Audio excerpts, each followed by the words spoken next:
Hi, everybody.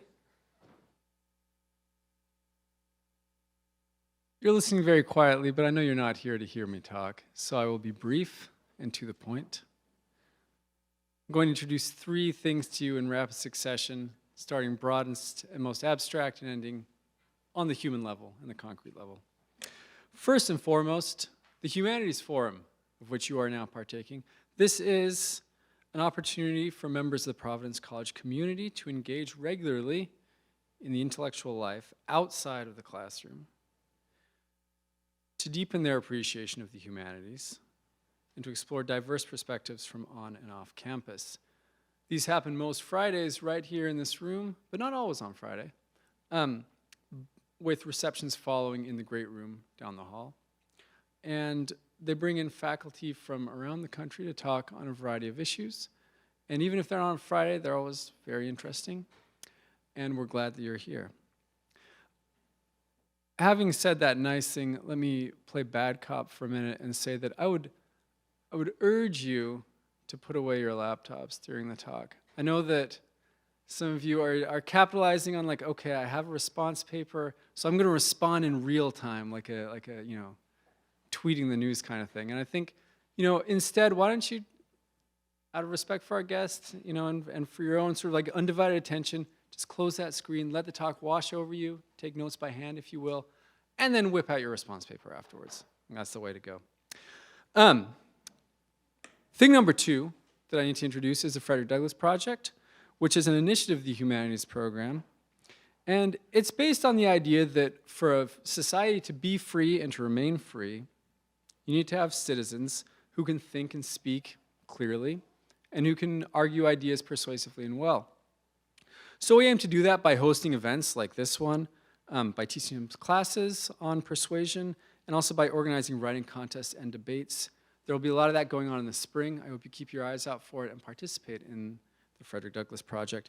And it's made possible by generous funding from the Jack Miller Center, who are also the sponsors of today's talk.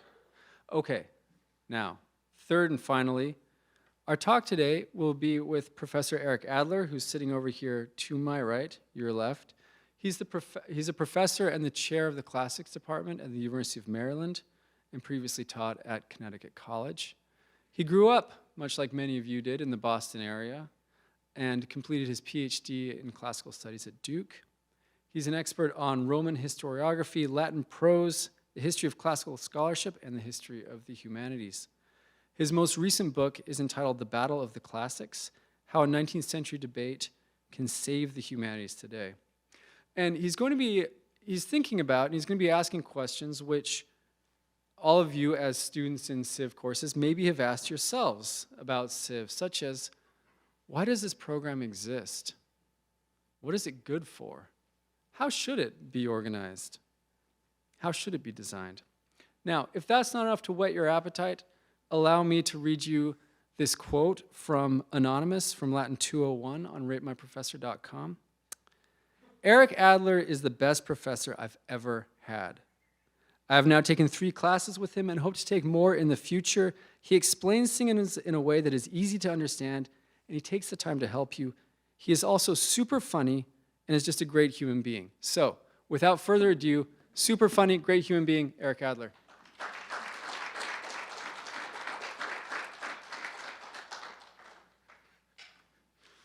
Thank you very much for that kind introduction. People can hear me, I'm sure. Yeah, good.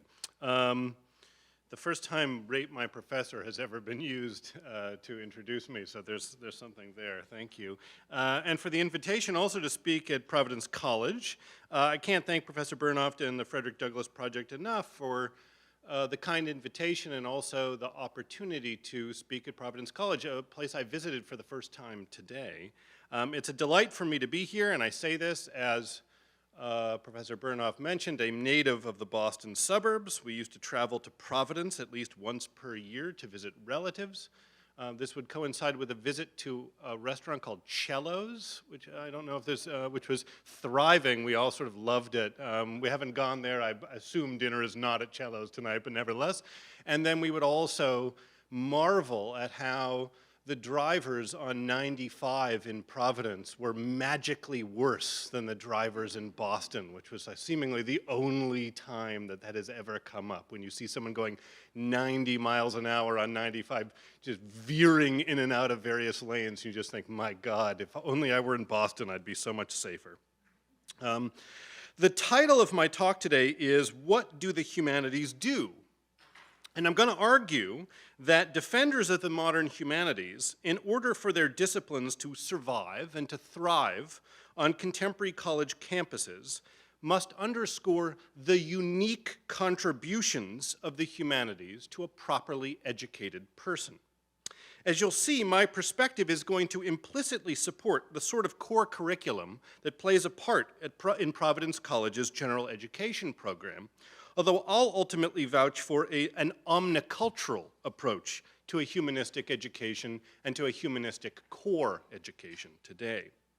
Since my topic this afternoon dovetails with my latest book, The Battle of the Classics, How a 19th-Century Debate Can Save the Humanities Today, I'm going to be offering a kind of précis of that book as a means to plump for the necessity of the humanities for any educated person. My presentation should take me around 30 minutes. I'll then be happy to answer any questions you may have. Professor Bernhoft informed me that I'd have about 30 to 35 minutes for my lecture. I thought it would be useful for me to be concise. I'm sure you'll delight in that, even if I'm not funny, so we can have a longer conversation. Ever since my book, The Battle of the Classics, which came out in 2020, ever since it appeared in print, I have noted that mine is a subject on which people tend to have lots of opinions. And so I look forward to those opinions and to a conversation after about my 30 minutes of a spiel today. My book, The Battle of the Classics, is about the distinctive value of the humanities and how we can best safeguard the place of the humanities in our society and in our higher education. As you're probably well aware, the humanities aren't faring well on contemporary college campuses. Even before the coronavirus pandemic, American newspapers and magazines seem to chime in each week with more examples of the impending demise of various humanistic disciplines, such as English or philosophy or German and the classics. Various universities and colleges across the nation have shuttered humanities programs. In 2020, Carthage College in Kenosha, Wisconsin, for example, announced the discontinuation of its classics, philosophy, and great ideas majors. Similarly, in the same year, Illinois Wesleyan University disclosed the shuttering of its classics department and slated programs in religion, French, and Italian for the chopping block. The University of Kansas, in early 2021, announced its plans to eliminate its humanities program and undergraduate degrees in humanities and in visual arts education. With both a post-COVID fiscal crisis and demographic shifts looming on the horizon, many faculty members fear that such closures are just the tip of the iceberg. In this context, the humanities seem to be fighting for their very survival in American higher education. In response to this looming crisis, scholars have fought back. Not only scholars who teach the humanities, but also those who are more generally supportive of a broad approach to higher learning. In my book, I join their ranks, but I also disagree profoundly with most recent efforts to show why the humanities matter and why they must play a foundational role in the education of all Americans. My sense is that many contemporary defenders of the humanities, although their hearts are in the right places, provide impoverished answers to the question, what do the humanities do? They provide such impoverished answers to that important question, I contend, because their apologetics are disconnected from the history of the humanities, or the history of humanism, as a pedagogical movement and as a philosophy of life since antiquity. The first chapter of my book examines many examples of contemporary apologetics for the humanities to determine whether they provide the best defenses of the humanities that we can muster. The chapter notes that most recent defenses of the humanities are not really defenses of the humanities per se. Rather, they overwhelmingly center on the humanities' purported ability to inculcate various skills in students. The skill most often vouched for by contemporary defenders of the humanities is something called critical thinking. In her book from 2010, Not for Profit, Why Democracy Needs the Humanities, for example, the philosopher Martha Nussbaum argued that the humanities are vital to education because they, quote, vigorously promote critical thinking, the skills and courage it requires to raise a dissenting voice, end quote. Similarly, in his book from 2014, The Humanities Crisis and the Future of Literary Studies, the professor of English literature, Paul Jay, argued that American college students should be introduced to postmodern literary theory because, quote, courses putting a stress on critical theories and disciplinary methodologies are some of the best ones we have for teaching critical thinking, end quote. Although apologists for the humanities who center their case on critical thinking are obviously well-intentioned, one can note many problems with this line of defense. First, those who base their case on critical thinking seldom define what the term critical thinking actually means. As Victor Farrell Jr., an emeritus president of Beloit College, noted in his book from 2011, Liberal Arts at the Brink, quote, there are few college presidents and admissions officers who do not routinely feature critical thinking in their public utterances. But what exactly is critical thinking? How does it differ from plain old good thinking, end quote. Given the crucial importance of critical thinking to contemporary defenses of the humanities, it is striking that few apologists would feel the need to unpack and explain what this concept is. Why would defenders allow their arguments to hinge on a term sufficiently nebulous that the professor of English literature, Stanley Fish, could dismiss critical thinking as, quote, a phrase without content, end quote? And Fish is not alone in his criticisms of the concept of critical thinking. Some education experts question its validity and its pedagogical value. Moreover, to convince skeptics that humanistic disciplines must be retained in higher education, it seems crucial to demonstrate that the humanities provide something that other disciplines do not provide. Yet it is far from certain that critical thinking, whatever that means, is the sole domain of the contemporary humanities. Can one earnestly contend that students don't learn how to think critically by studying, say, mathematics or biology or political science?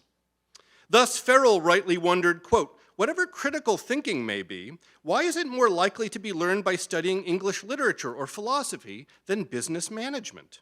Why would one suppose that English literature or philosophy professors are more likely to inculcate critical thinking in their students than business administration professors, end quote.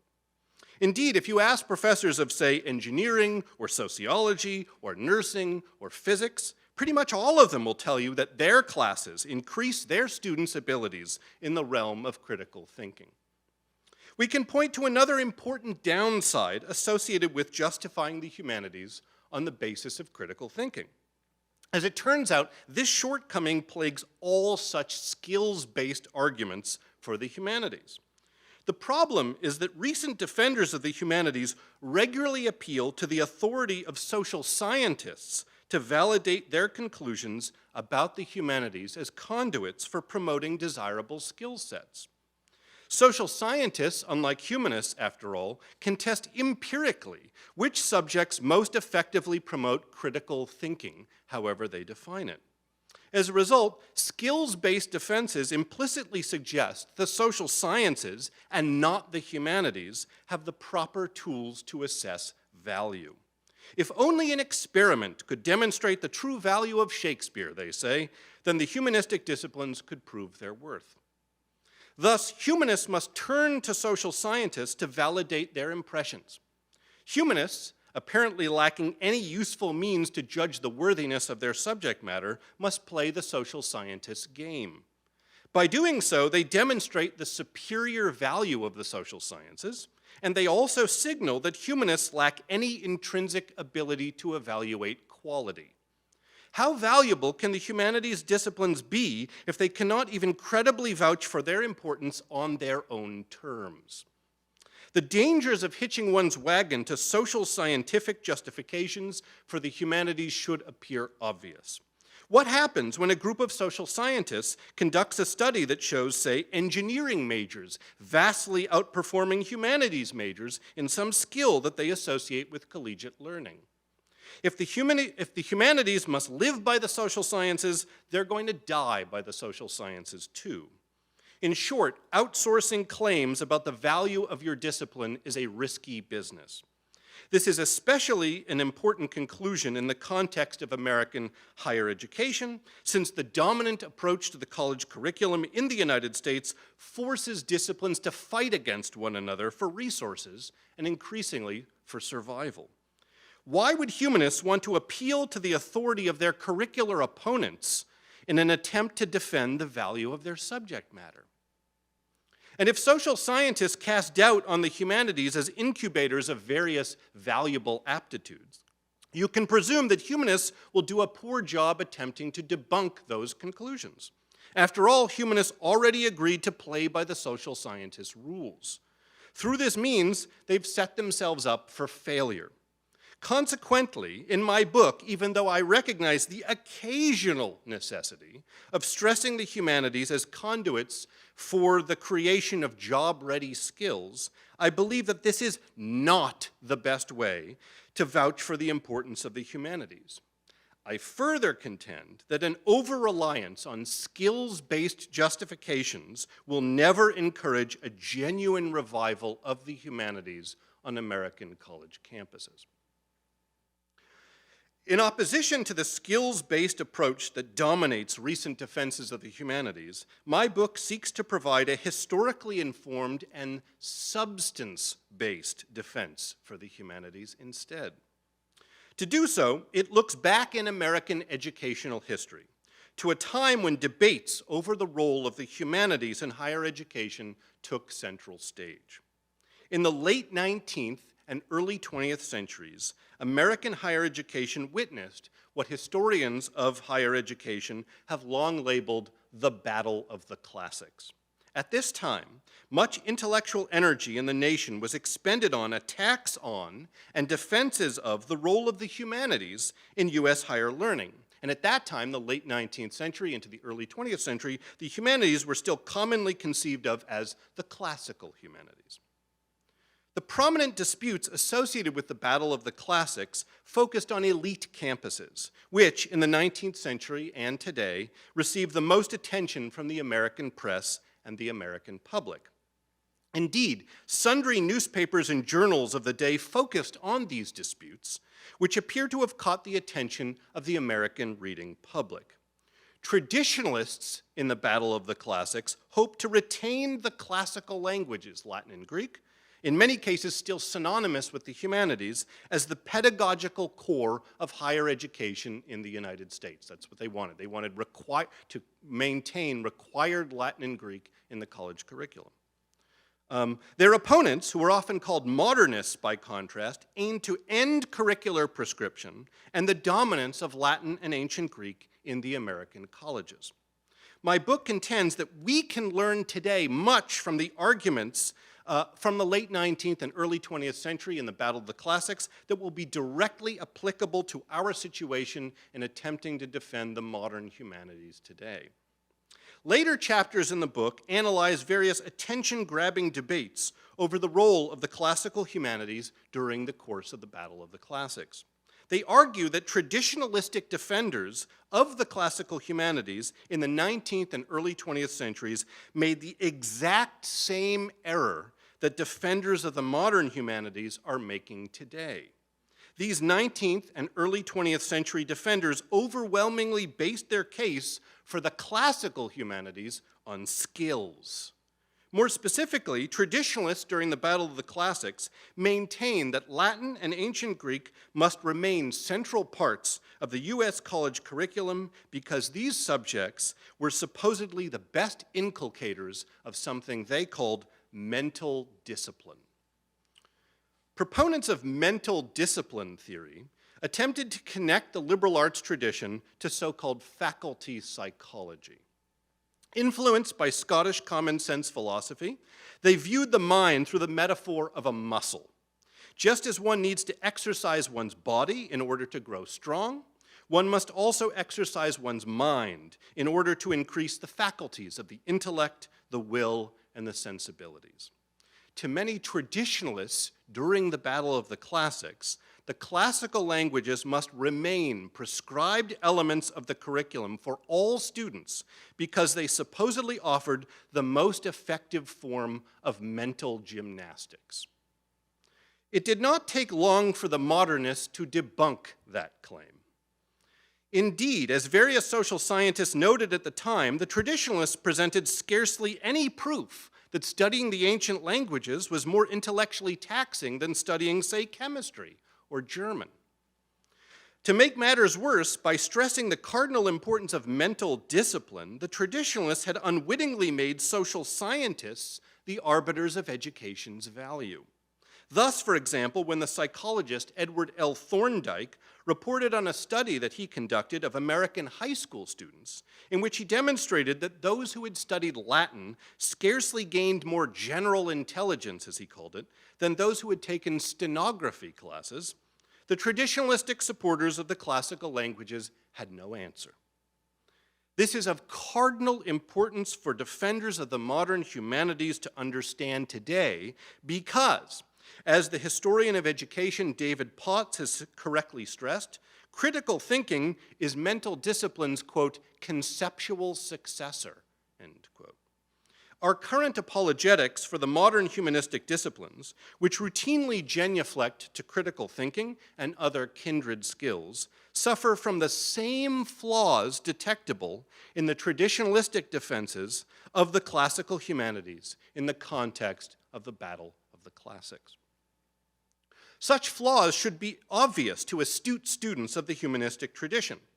Indeed, the Italian humanists who reshaped and reinvigorated the classical humanities in the early Renaissance had revolted against the skills-focused scholasticism that was then regnant in European higher education. The scholastics had placed paramount value on the techniques associated with syllogistic reasoning. It was in opposition to this spirit that Italian humanists such as Leonardo Bruni advocated a curriculum based on the masterworks of ancient Greek and Latin literature. To Bruni and his fellow humanists from the Renaissance, such masterworks had to be encountered by all students in their original languages because they could perfect a student's character and a student's style. The Renaissance humanists perceived that perfecting one's character was the essential goal of education. They thus supported a curriculum of substance, works of great wisdom that can spur on self-reflection and self-improvement in the young. The Renaissance humanists' focus on a curriculum of substance also mirrors, in important respects, ancient approaches to the humanities. In regard to their literary side, ancient Greek and Roman elite education focused on exposure to particular humanities content. Thus, such studies hinged on a canon of masterworks, Homer's Iliad and eventually Virgil's Aeneid first among them. Similarly, Renaissance humanists recommended the works of Homer and Cicero and Virgil and Livy and Tacitus, among others. Importantly, the classical curriculum desirable to the Renaissance humanists is rightly seen as too narrow to meet the intellectual and moral needs of the present. One may say the same, I think, about the so-called great books tradition, which sired many required collegiate courses devoted to Western civilization in mid-20th century America, after the failures of the traditionalists to defend the old prescribed classical curriculum during the Battle of the Classics. In an age of decolonizing the curriculum, educators understandably balk at curricular approaches that appear insufficiently inclusive. How, then, can humanists defend a substance-based approach to the modern humanities while steering clear of the Western triumphalism that is often associated with the great books? Here, I think it's instructive to focus on a crucial figure in the humanistic tradition in America who wrote at the tail end of the Battle of the Classics and who can, I think, help point a way forward. Irving Babbitt, who lived from 1865 until 1933, was a classically trained professor of French and comparative literature at Harvard University. Babbitt provided the strongest defense of the classical and the modern humanities in his era. In opposition to the skills-based apologetics for the humanities of the late 19th and early 20th centuries, Babbitt rekindled a genuinely humanistic approach to the study of literature. When properly studied, Babbitt maintained, the humanities should enable people to live up to their higher potentialities and thereby lead sounder and happier lives. Indeed, Babbitt's attempt to encapsulate humanist wisdom from the past enabled him to proffer a fuller philosophical description of the movement as a way of life. Far more specifically than did his Renaissance predecessors, Babbitt explained the goals and values associated with a humanistic education. In accordance with what he took to be much Greek, Roman, Christian, Hindu, and Buddhist thought, Babbitt contended that all true humanists have at least implicitly stressed the duality of human nature. To Babbitt, human beings possess both impulsive desires, what the philosopher Henri Bergson called the élan vital, and also the ability to restrain or affirm these desires, what Babbitt called the frein vital, and he also called it the inner check, and he also called it the higher will. While the term inner check confusingly suggests pure restraint, in Babbitt's view it serves more as a means of calibrating moral life, with both a restraining and an affirming component. With a nod to Diderot, Babbitt referred to the struggle between one's impulsive desires and one's inner check as the civil war in the cave. And he believed that a humanistic education must present students with works of great profundity and insight that engage students' imaginations.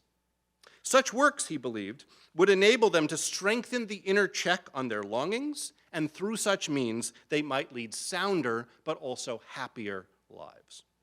Unfortunately, thought Babbitt, the modernists in the Battle of the Classics had abandoned that conception of education, and thereby they had abandoned humanism.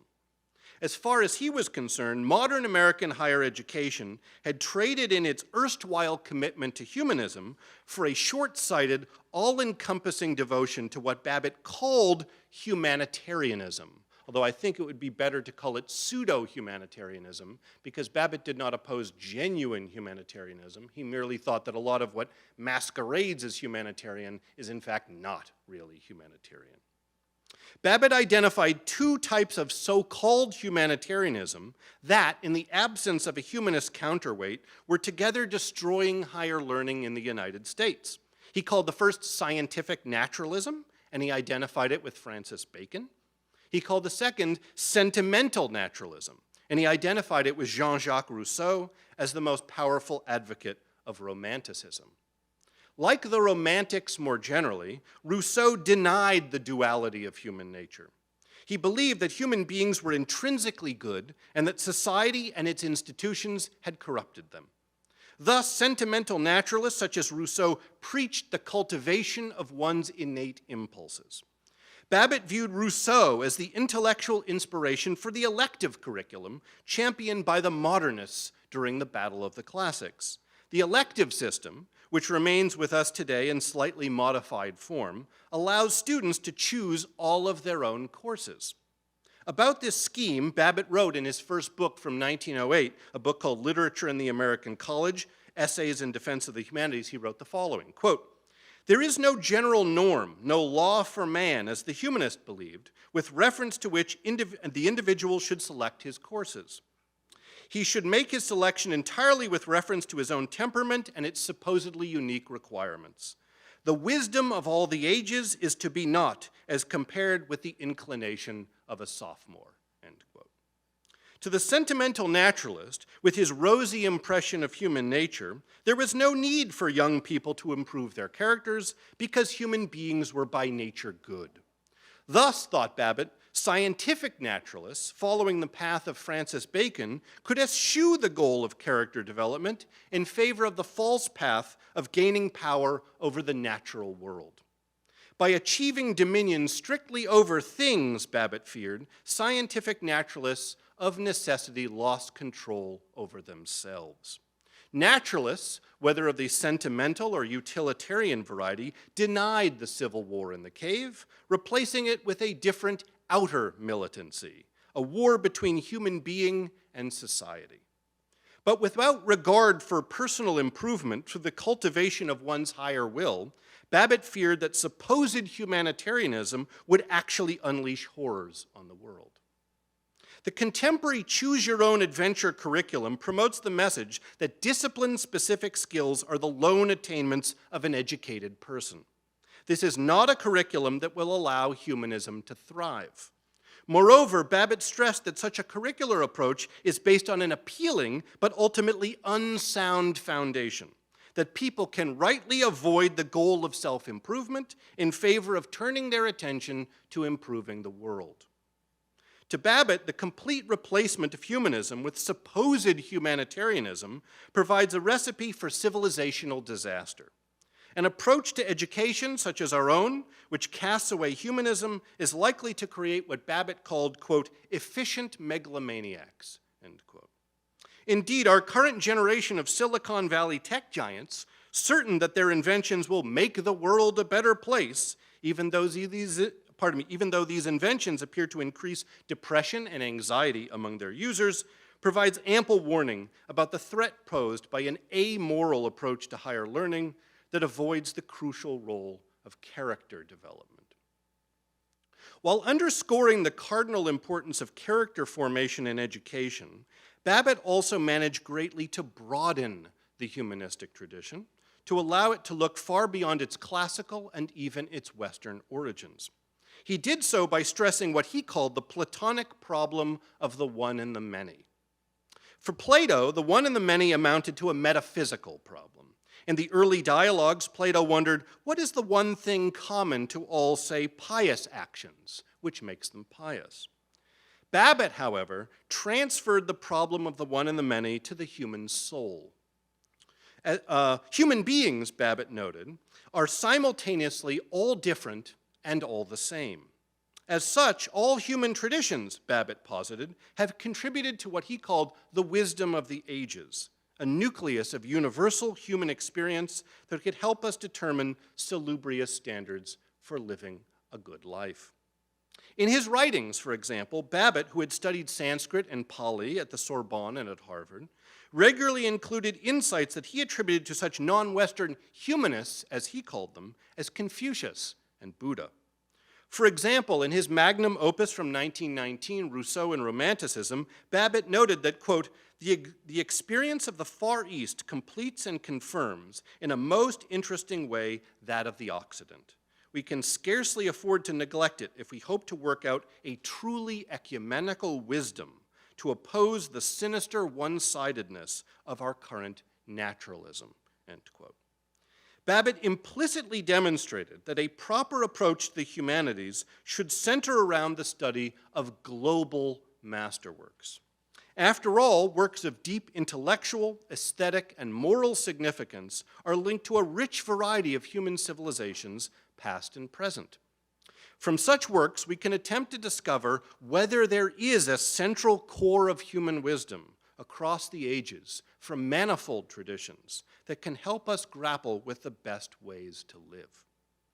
Although his educational ideas are not immune to criticism and require updating to fit the social and pedagogical needs of the present, Babbitt was well ahead of his time in his genuine, intellectually and morally serious and non-tokenizing approach to inclusivity.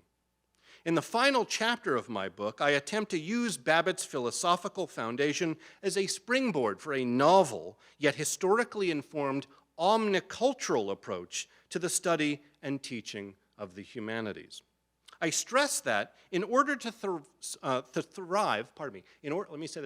I stress that in order to thrive, the humanities need to do something that other disciplines in the contemporary academy do not do. That thing is humanism. Many other disciplines in contemporary American education concern themselves with improving the material conditions of life. The humanist job is the crucial balancing work of humanism, the improving of the self. Bereft of the humanities, our schools and universities accomplish only half of what they should. After all, as Babbitt noted over a century ago, we cannot improve the world if we cannot improve ourselves. Thank you very much for your attention. I'll be very happy to take questions.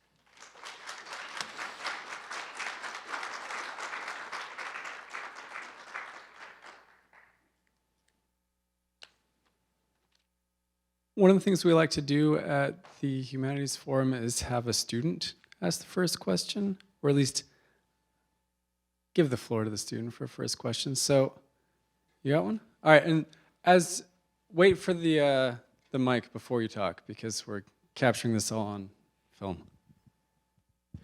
Hi, thank you for coming.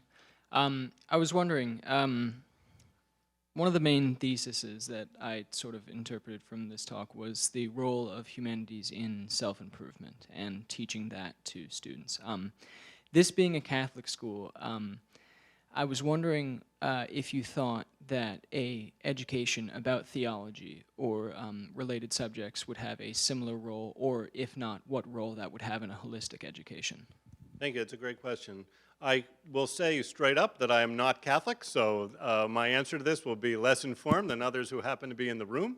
I come from a different tradition and also educationally from a different tradition as well. But I do think that, more broadly speaking, that any kind of religious education is going to end up dovetailing with some of the themes, the kind of humanistic themes that I'm talking about in my lecture today.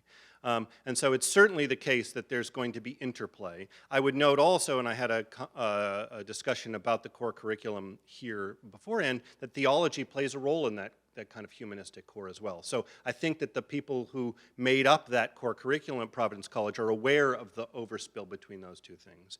It does seem to me also that if you're going to go to an institution of Catholic higher learning, that it should have a stronger Catholic component than from other religious traditions. I mean, why else does Providence College exist if it doesn't actually have a focus on Catholic traditions? I don't think it would be hurtful, however, and I'm certain that this would probably happen in one's education at Providence as well, to focus some attention on other religious traditions, both to see where there are differences between those religious traditions, but to me, actually maybe more importantly, where there are similarities. This might also help with a sense of ecumenism in our culture more generally, which is badly needed, but also may clue into something that I talked about in my lecture, which is the idea that if different traditions have similar views in some respects on the way you ought to live your life, that suggests that human beings from very different circumstances have ultimately hit on similar insights into the meaning of life and how to live a good life. That seems like something we ought to take very importantly. So, yeah, thank you. My name is Chris Berard from Providence College English Department. I have 2 points. The first question I have is, if you have, say for example, the 19th century classical humanists, and then they fell prey, as you say, to what you described as mental gymnastics, it would seem that that education that they had failed them, or their ability to follow that education failed them. Mm-hmm. So if they can't, drawing upon the tradition of the ancients, defend their own tradition, then it sounds as though that project, although I believe in it, is somehow failing them. Right. My second point goes to the solution that you're describing, which is the global humanities, or the global studies, in a sense, world history, world literature, world civilization. I think, if we're to be honest, even trying to teach Western Civ today, trying to take into history, literature, philosophy, we have to make a lot of generalizations, and we often find ourselves not necessarily doing justice to the cultures, to what they're doing, right? Mm-hmm. So if we have that problem in Western Civ, as we teach it today, how much more magnified will that problem be? And also, going to the second point of that, what if we are really self-critical and honest with ourselves, maybe we, as being trained in one tradition to focus as PhDs in one specific area, maybe we don't have the skill set, the experience, the knowledge to do justice to a text, let alone trying to have this wide range of coverage. Yes. Thank you. All right, thank you very much for those important points. First, I would say about the first. Let me take the first one first. It is always the case, I think, that some sort of educational tradition of any sort, whether it's humanism or anything else, can kind of veer off course, and people can end up supporting it for very different reasons from what its founders supported. So if you look at what Cicero has to say about what he calls the Studia Humanitatis, or what Leonardo Bruno say about the Studia Humanitatis, very different from mental gymnastics. I mean, you really kind of couldn't get there from there, right? I do think that in the circumstances of the Battle of the Classics and early American higher education more generally, there were some structural and pragmatic reasons why that education was likely not to lead to the kind of flourishing of humanism that might have originally been envisioned earlier on. One of them is that, and it's hard to imagine this because American higher education was so different before the Civil War from what it is today, is that the vast majority of teachers in American higher education prior to the Civil War were tutors or college presidents themselves who had virtually no, if any, graduate education at all. In many cases, they were tutors who had only recently finished the college curriculum themselves. And so as a result, they weren't very good teachers.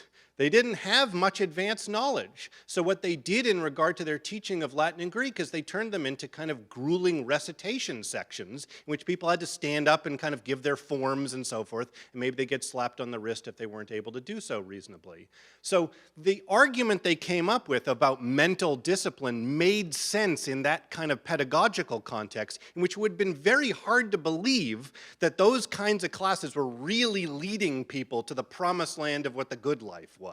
It was mostly grammar, sort of gerund grinding, basically. And if that's what you're offering, well, mental gymnastics is kind of all you've got, right? So we find ourselves in a very different sort of pedagogical situation, which has its own challenges, but thankfully doesn't have those challenges associated with it. And I do think that that makes things easier for us.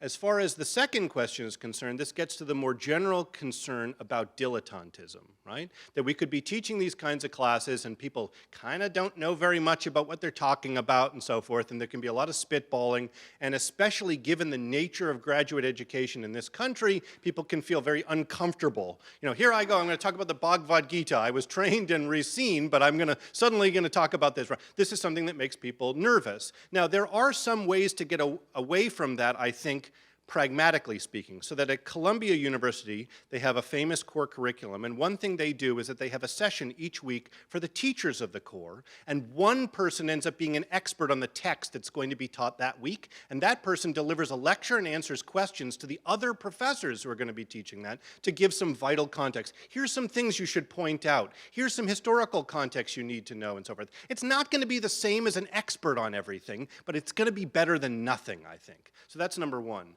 Number two, I would say, I'm much less concerned about dilettantism than I am in the reverse. One thing that is really crucial to education in the West, starting really with Aristotle as far as what's written, is the idea of well-roundedness. That we want people who are liberally educated to be well-rounded people. Right? Now, what do you see if you go to a college curriculum and college professors today? You see general education curriculum in which students get to pick and choose the distribution requirements, pick a humanities class, it doesn't matter which one, and so forth. And those tend to be taught by the narrowest experts on the smallest topics that they're going to be teaching in the class itself. So the idea is that if you take multiple classes with the narrowest experts on small topics, somehow you will be well-rounded in a way that none of the professors who are your teachers are actually well-rounded. So I don't think under those circumstances we're actually delivering something that's crucial to the humanistic tradition, but also crucial to the liberal arts from antiquity moving forward. I think that's much more of a problem than the reverse of kind of spitballing, which can happen even when people are well-trained too.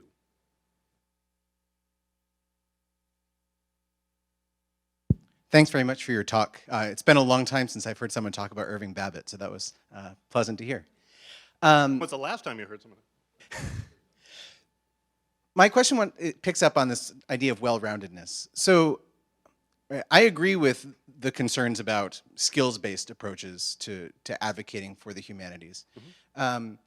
But I also wonder, not about the principles, but about the effectiveness of a defense of the humanities that's based on some approach to character education, when contemporary universities are plagued by lots of disagreement about moral character and just the question about normativity in general. And so well-roundedness sometimes kind of pops in as the via media between this, right? It's not just skills-based learning, right? But we're not proffering any particular ideal of what a well-educated person or a good citizen looks like. We're just presenting you an array of options, right? So I'm just wondering where that kind of defense of the humanities falls into the schema that you're developing here. Yeah, that's a great question. I think it gets to something that's really important. The last time I delivered something akin to this lecture, a student got up and said, you know, I really don't want my professors just hectoring me about how I should live my life. You know, and that implicitly was, I'm not so sure that these people know very well about how they should live their lives, let alone mine, which I understand. To me, and I think actually to Babbitt as well, the kind of education he's talking about and the kind of education that I'm talking about is one in which the student and professor are together seekers, looking at texts that are have been seen as profoundly important to human beings from the past and in the present for how they ought to live their lives. But that the ultimate decisions that they make about things, that's up to them. Right? So I don't want a dogmatic teaching in which everyone is going to be an Aristotelian by the time they leave the class and everything else is just awful and you shouldn't have anything to do with it, right? In any way, shape, or form. It may turn out that when you read some of these great texts that you totally reject them, that a student may completely reject them or transcend them in some way, see that some things are valuable and other things aren't and so forth. That's all up to the student, him or herself. And I think that the professor should be a guide, but actually should not be dogmatic in forcing a particular worldview on the students. I don't think it really works, frankly, even if one does that. So I guess I'm a little bit more loosey-goosey, and I think Babbitt is as well. So the idea that these texts are inspiring and very valuable for students to do the work that they need to do to figure out the answers to life's great questions for themselves. And a professor can be a guide and a help for that, but the professor should not be dogmatically asserting what the good life actually is for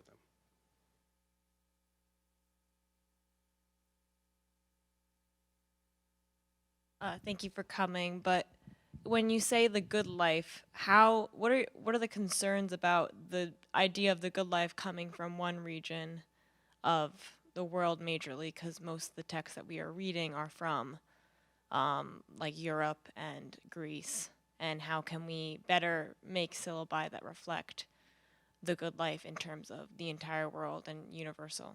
Yeah, well, I mean, in some ways, Babbitt offers a kind of version of this. Unfortunately, Babbitt was much more focused on what we would now call the Far East and on Western Europe than on other traditions, but I do think that he implicitly points a way forward for those who are interested in a even broader, more ecumenical look at things. And I think one way of doing so is to look at various traditions. I mean, you obviously in a four-year college curriculum, you cannot be representative of every tradition. That's impossible. But I do think that it would be incumbent on professors in a humanistic core to come up with a variety of texts from a variety of different cultures that have been seen by those cultures as especially insightful into the questions of the meaning of life and various other questions of human existence. What is justice? What is the truth? And so forth, right? There's always more, there's a lifetime of reading you can do in addition to that, but I think that coming up with some from various traditions would allow students both to see similarities, correspondences in traditions, and also differences in traditions as well. At the end of my book, which is available at all fine bookstores, I say that, but I'm actually not sure that that's true. I'm not sure that there are fine bookstores, and I'm not sure that they have them even if they exist. But at the end of my book, I actually try to offer a kind of example of what might be a core curriculum, which is genuinely humanistic, which is focused on issues like ethics, the imagination, and so forth, but does so from a multicultural kind of a background. I think it's possible. Interestingly, when I wrote that curriculum, it was just sort of, here's some examples. I wasn't trying to dictate for people. When I wrote it, I was really worried that I was going to get slammed for writing it. Like, that curriculum sucks, and how could he come up with, that's what you get at the end of the, and strangely, in the reviews, no one said anything about it. They seemed to think it was okay, or what have you, I don't know. There are many, many different ways that you could organize a humanistic education around these particular themes. I'm more interested in the idea that one does do that rather than what the specifics on the ground look like. To me, it would be actually rather interesting if a variety of American institutions actually offered their own core curricula, which were different and really spoke to the idea that coming to this particular college is going to give you a different sort of education from what you get elsewhere. But instead, what you find at most institutions, Providence College is not really like this in some respects because it has a kind of core and has the Catholic tradition associated with it. If you come to the University of Maryland or Connecticut College or Duke University, I'm just picking places that I've been, it's the same sort of pick and choose curriculum you get anywhere else. And there's sort of no difference between going to Duke versus going to Conn College. I mean, the class sizes might be different and what your students are like are different. But as far as the curriculum is concerned, it's all the same choose-your-own-adventure sort of curriculum. I don't think that works as well as a model in which there was genuine choice for students about what sort of education you thought was most valuable for you moving forward.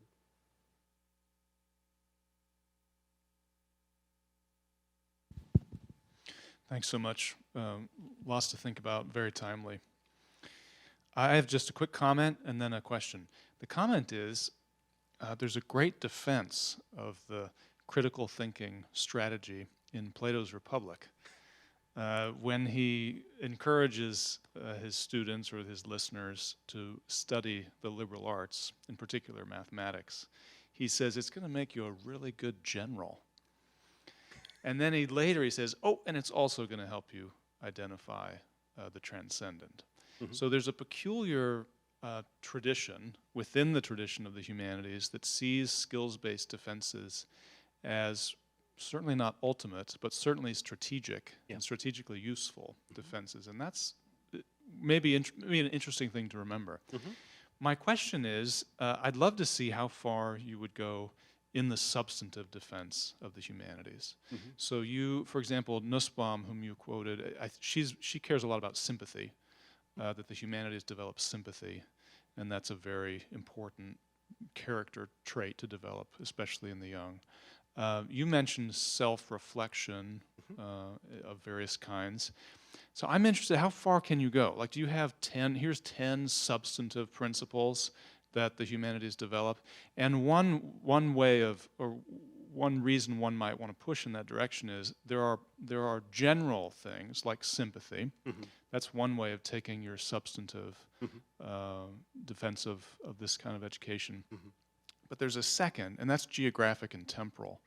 And you've done a little bit of defense of a geographic expansion, not a temporal one, although I suspect you'd be in favor of that too. Yeah. But the question then would be, why? Why can't you develop sympathy and self-reflection by studying masterpieces all written within the last 100 years? Right. Great. Thank you so much for that. That's very thoughtful. First of all, I will note that I think you're exactly right, that starting from antiquity, and here if we're talking about Plato, we're really actually talking about before the birth of what would be called the liberal arts, because this is a Roman term, so you wouldn't use that particular term. But for elite education from antiquity moving forward, there's always been this kind of jumble of rationales for why you should do it, right? And part of that has always been pragmatic. This is also true for the Renaissance humanists as well. They made this big deal about perfecting your character and being a good person and so forth, and this was their major pitch as far as why you should be educated in this kind of classical way. But at the same period of time, they lived during a period in which there were distinct pragmatic benefits to being trained in Latin and Greek, that you could have certain jobs as a result of having that particular training. Being a notary, being a teacher, being a politician, in medicine, in law. These are areas in which grounding in the classical languages was necessary. So there's always going to be this kind of hodgepodge of rationales why you should study something. And I don't deny, this is why I also said in my talk, I'm not suggesting we should never talk about the skills that someone learns in a humanistic education, because obviously there are such skills and it's valuable. I'm merely saying we shouldn't only talk about those particular skills, and the skills shouldn't be the organizing principle. And that's especially the case because some of the skills that one is supposed to get from a humanistic education, I think, unfortunately bleed into other areas that are not humanistic. I could see, for example, a sociologist making a very profound argument suggesting that you can learn sympathy from studying sociology in the social sciences, or from political science as well, too. I have a hard time believing that the only conduit for sympathy is the humanities. Now, I do think that imaginative literature can kind of spark our imaginations and our sympathies in particular ways that are profoundly powerful, that may be very different from what, say, a sociology course can do. But I'm a little nervous about making claims about some sort of things that the humanities do that supposedly other subjects don't do. Because if you're going to make a claim that the humanities do something, and then someone from another discipline outside the humanities says, ah, we do that too, you've now justified the idea that your program can be eliminated. Because if all you do is offer something that someone else offers, there's really no value for the subject at all. Now, as far as the great books going back more than 100 years, Babbitt would have made a very big deal about the idea that the kind of worldview of someone like Confucius or Buddha or Cicero or Plato was profoundly different from people who live in a world after Bacon and Rousseau. And that as a result, you can see a way of looking at the world by examining the classics from both the East and the West that you cannot see if you look at more contemporary literature. So I do think that a broader temporal approach does get you at more variety than if you're only talking in the past 100 years or something like that. It is also the case, I think, that if a text has survived for generation after generation after generation, and people from a particular tradition have found it to be an especially valuable and therefore canonical text, that's probably a text you ought to take very seriously. And the older something is, the more fully it's likely to be kind of ensconced in that particular kind of environment. So again, I would like to see a kind of mix of contemporary and older and so forth as well, because I'm also worried about something I'm sure that you're concerned, or any teacher of the humanities is concerned about, is a kind of presentism, the idea that what's happened in the past is unimportant. The world today is so different, and therefore we can't learn from the past. That gets reinforced if you only pick literature or movies from the past 10 or 15 years and so forth. So I think that needs to be fought against as well. George, thank you for coming. I've really appreciated your presentation here, particularly your comments about institutions sort of having a confidence in what they propose and being willing to have something, different or that stands out. So hopefully that's something we can accomplish here at Providence College. I'm interested in your description of the benefit of studying the humanities, and that it is about character development, or I think this is your term also, becoming well-rounded in a certain sense. I'm wondering if you've considered the humanities offering wisdom, and if you've chosen not to present that, or just what are your thoughts on the humanities offering wisdom to a student? Yeah, thank you very much. So first of all, I would say about well-roundedness, I would say that's probably more associated with the liberal arts tradition as a whole, as opposed to strictly the humanities, although here things get complicated because in antiquity, for Cicero, the studia humanitatis, or the studies of humanity, were the same as the liberal arts. It's actually in the Renaissance where they split off, or partly split off, and the humanities become narrower than they had been in antiquity. In antiquity, the humanities also included the sciences and so forth, things that we don't associate with that. So I would say this is more something associated with the liberal arts tradition as a whole. In regard to wisdom, I would note that Babbitt did kind of genuflect to Edmund Burke, who comes up with this phrase, the wisdom of the ages, as a way of offering for students a kind of sustenance for them to pick over in the course of their education about what this wisdom may actually be and where it may be located and in which traditions. And so he did genuinely believe that it would require a kind of wisdom on the part of an adult to recognize how to live one's life to the fullest, or the best way one can. And that he thought also that in order to get that wisdom, that this wisdom was so important, in fact, that it was valuable to look at manifold traditions for examples of that wisdom. He was someone who was very much not only an ecumenical thinker, but he was kind of a lumper rather than a splitter, which makes him someone who's sort of unfashionable in contemporary academia. He's someone who's interested in looking at correspondences between things. And he genuinely believed that there were correspondences between Confucianism, Buddhism, and Christianity that were especially valuable for students to examine, because the idea that such differing traditions had come up with and valued similar views on the way to live your life was a suggestion that there is a wisdom of the ages, that there is a sense of human wisdom from manifold traditions that actually should lead us to think maybe they've hit on the best way to live one's life. Now, that's ultimately up to the student himself or herself, but that's what they should be presented with. So I'm not bothered by the notion of an education in humanism is also a kind of search for wisdom. I just would be nervous of suggesting that I'm going to come to my class and you will get wisdom from me or something like that. I don't think that's going to work. Instead, let's read some great texts together from various traditions, and let's see if we can intuit together what the wisdom of the ages may be. Sure. Whoop, we got time for 2 more questions, I think. Looking around the room. Yeah.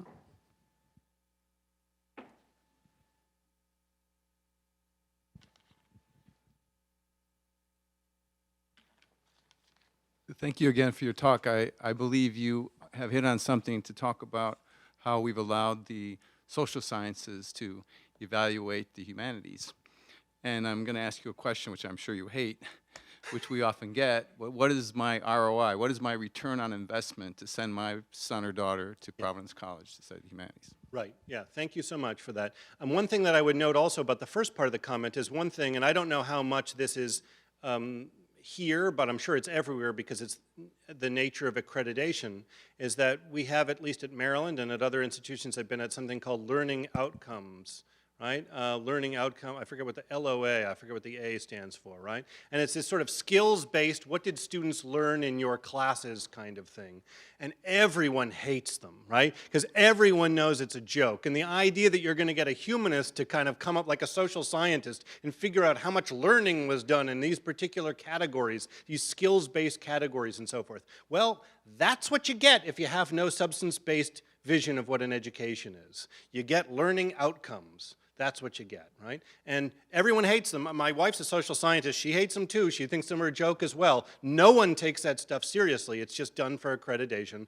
But that's the vision of education that we're actually offering. If we do not offer a substance-based curriculum, then what we're saying is all students get out of this education is skills. And if that's the case, we might as well all do learning outcome assessments, because that's the best way to do so. Now, as far as return on investment, one thing I would make clear is that I'm not trying to argue that everyone needs to be a humanities major. I'm merely arguing that as part of their higher education, everybody should have a strong humanistic component to their education. So that if someone ends up doing a humanities core in the way that I envision, and then ends up majoring in physics, I don't see a problem with that. I've got no problem with that. It doesn't matter to me at all. What I see as really worrying is that someone gets basically a kind of narrow vocational education that never deals with character development, that never deals with life's great questions, and then just goes off into the world. And we somehow believe that they're going to make the world a better place, even though they've never thought in any way, shape, or form about what it means to be a good person, right? That's dangerous to society itself. And so I think now we're getting away from return on investment, but I do think we're thinking about our culture and how our culture can survive, right? One of the things that we see, and I don't want to get too political about this, but I'm sure you can imagine some examples, is that many of our contemporary political figures are, shall we say, not wonderful people, who seem like really great people who should be emulated. But shouldn't a society's leaders be people who are worthy of emulation in some way? Shouldn't they have reached this pinnacle as a result of this? Well, if we have a kind of education in which they are supposed to shunt aside all kinds of questions of character and focus only on sort of vocationalism, how are we going to assume we're going to have good leaders? How are we going to have a good culture? So to me, it's less about the individual return on investment and more about safeguarding the future of our culture itself, that everyone ought to have some sort of humanistic core to their own education that really looks at these questions in a serious way. And then whether they major in other subjects and so forth, that doesn't matter to me at all. I think there's way too much focus on what one's major is. As when you tell people, oh, I'm in college now, their first question to you is, what's your major? Right? This is the first question, right? Well, for most of American higher education, there were no majors. They didn't exist until the very late 19th century, right? Everyone took largely the same classes before the Civil War and so forth, because these classes and the content in those classes were seen as the conduits to living the good life. Right? To me, it seems like one reason why students tend to see general education as jumping through hoops is because it has no substance to it. Right? And if we provide that substance and we allow students to see that those kinds of classes can allow them to think about how they ought to live their lives, I think what they end up majoring in is neither here nor there. I want to take the last question, Professor Adler, and I'm going to ventriloquize on behalf of what I think maybe some of the students might think or might respond to this. And it goes something like this. They might say, Professor Adler, I read 80 pages of something or other last week. I have to read, 100 pages of John Stuart Mill this week, and then next week, I don't know, I think we're doing Nietzsche or something. And I didn't really understand it. We didn't read the whole thing. I moved along, and I feel like I'm just on an intellectual conveyor belt where I sort of like grab a sample of something on my way past. How is this supposed to form my character? Mm-hmm.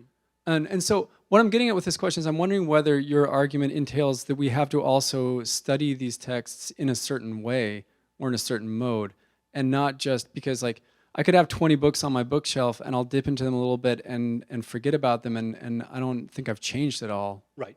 As a result of this. Yeah, okay, great questions. Two things I would say in regard to that, if I can remember both as I'm going through my answer.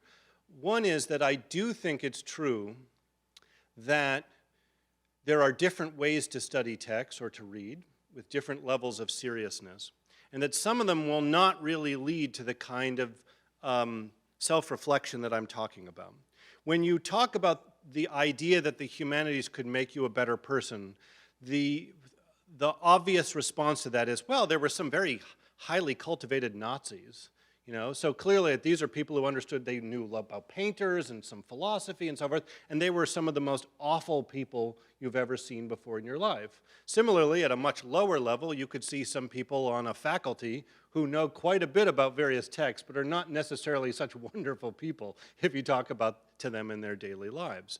But I would suggest that there are different ways of studying these texts. And one of the real problems about a humanistic education is it is so tied up in ideas of class and elitism, that oftentimes people will take these subjects not because they really have this thirst to understand the answers to life's great questions, but because it looks fancy. So oftentimes if someone asks me, what do you do for a living? And I say, I'm a classics professor. Well, the first question you'll get is, most of the time, is what's a classics professor? What are the classics? That happens a lot. But when you tell them that, you say it's Latin and Greek, oftentimes they go like, ooh, wow, that's very fancy or something. They don't know anything about it, but there's a kind of cachet associated with it because of the subject. We dimly understood that it was so important in earlier American higher education. That, I think, actually gets in the way of studying these texts in the kind of manner that I'm talking about. So I would say that that's one issue that you've brought up. The second, though, is that I would say that we underplay the degree to which what we read ends up having an impact on our imaginations and the way that we see the world. One thing that's really strange is that if you look out today at kind of fights over education, in primary and secondary school, there are these very unpleasant but valuable fights that people are having about the curriculum. Should students be reading Homer's Odyssey in 9th grade, or should they be reading young adult fiction? And people get into these huge fights about this, almost fist fights about this stuff, with a kind of recognition that what you read has this huge impact on how you end up seeing the world, right? And then suddenly when people get to college and they just think, just take whatever courses you want, it doesn't really make any difference. Just take a humanities class. It could be comic books or it could be Homer. It doesn't really matter. Suddenly you get to this level and people just totally underplay the role of the imagination in life. This is something that advertisers don't do. If you look at advertising, very seldom do you see a television advertisement in which someone just says, this is the best car and here's why. It has the best tires, it has the best engine, and so that's not, it's normally Matthew McConaughey driving shirtless at night in some Lincoln or something like that, and now, you'd have to be an idiot to think that if you bought a Lincoln, you're gonna look exactly like Matthew McConaughey shirtless driving at night. But advertisers recognize that even with something as stupid as a Lincoln commercial, it has an effect on your brain and the way that you see the world. If a Lincoln commercial can do that, such that you might actually buy a Lincoln, just imagine what Homer can do. Just imagine what Confucius can do. So I wouldn't, even when we try to read these things and say, I don't really fully understand it and so forth, they end up shaping our worldviews in ways that we don't even necessarily recognize. For instance, when I was in middle school, we all read To Kill a Mockingbird, which I would call a good book, not a great book, but a good book. I still think it's probably affected my vision of what is justice and what it means to treat other people with dignity and respect in ways that I can't even imagine because I read that when I was a younger person. So one can imagine that that has this effect. It's not always going to fit. It's not always going to work. Sometimes you just sort of read, James Joyce's Ulysses and say like, my God, what in Lord's name was that? I got nothing from it. But oftentimes it's going to seep into your brain in particular ways and have an effect on the way that you view the world. So what we teach matters, not just how we teach, what we teach matters.